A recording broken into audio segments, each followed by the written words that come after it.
결국 잘 되기만을 빌었던 금융당국은 이달 12일이죠. 드디어 부실한 PF 사업을 터뜨릴 결심을 했습니다.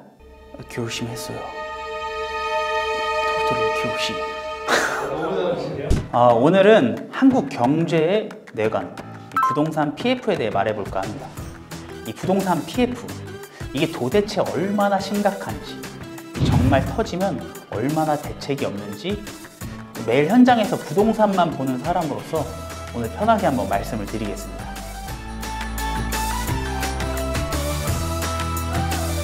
최근 말들이 많았죠. 청담동이 무너졌다.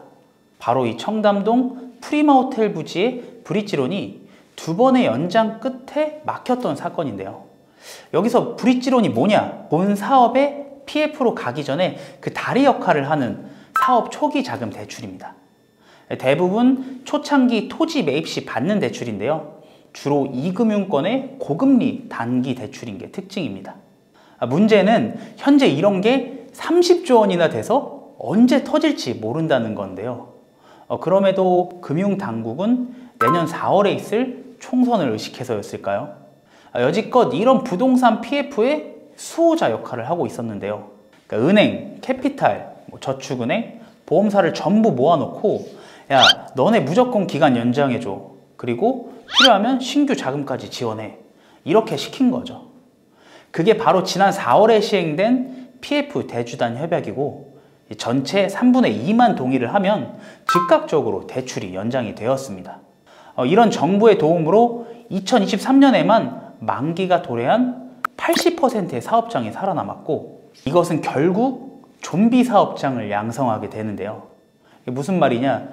이미 죽었어야 했는데 살아있는, 연체는 됐는데 연체가 아닌 아주 희한한 상태로 지속된 거죠.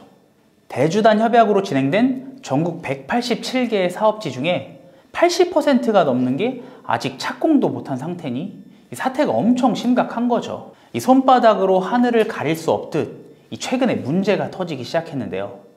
바로 비교적 이 만기가 짧은 저축은행에서 연체율이 치솟기 시작한 겁니다. 지난 9월 말 기준으로 저축은행 연체율은 5%를 넘어갔고 증권사는 13%를 넘었습니다.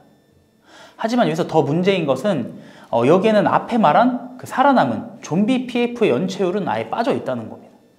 그것까지 합치면 연체율은 당연히 훨씬 올라가겠죠. 우리에게 큰 충격을 준 2011년에 저축은행 PF 사건을 기억하시죠? 그 당시 연체율이 13%였는데요. 그 후로 2년 동안 아주 힘든 시간을 보냈었죠. 그나마 아파트를 지어 입주 시기까지 어느 정도 여유가 있는 금융기관들은 좀 낫지만 이 초기 사업이 진행 중인 나머지는 버틸 수가 없는 거죠. 자, 이런 와중에 SBS까지 소유한 이 도급순위 무려 16위인 1군건설사, 이 태영건설이 워크아웃 소문이 돌기 시작했습니다. 이 소문이 부동산 PF 위기설을 가중시켰고 물론 워크아웃까지는 아니었지만 현재 얄짜 계열사 매각을 진행 중인데요. 전체 PF 4조 5천억 원에서 분양이 진행된 1조 원 그리고 정부가 보존한 1조 원 이 부분을 뺀 나머지 2조 5천억이 문제가 되고 있는데요. 이 때문에 결국 은퇴한 90세 창업주인 윤세영 회장이 다시 경영에 복귀하셨죠. 지금 편히 쉬셔야 할 때인데요. 아무튼 이런 큰 건설사도 이런데 이 작은 중소건설사들은 어떻겠습니까? 이렇게 부동산 PF는 더 이상 정부가 쉬쉬할 수 있는 정도를 넘어섰습니다.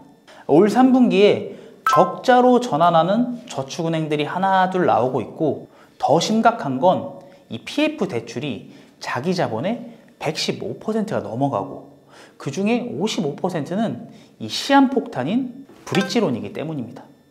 결국 잘 되기만을 빌었던 금융당국은 이달 12일이죠. 드디어 부실한 PF 사업을 터뜨릴 결심을 했습니다. 결국 정부의 시간 끌기 작전은 실패한 거죠. 현재 부동산 PF 규모는 국내 134조 그리고 해외 부동산 규모는 73조 원입니다. 그렇다면 다시 돌아와서 현재 강남의 PF 상황은 어떨까요? 청담 프리마호텔 부지 브릿지론은 어떻게 살아남을 수 있었을까요? 그럼 한 사업장을 예를 들어 설명드리겠습니다.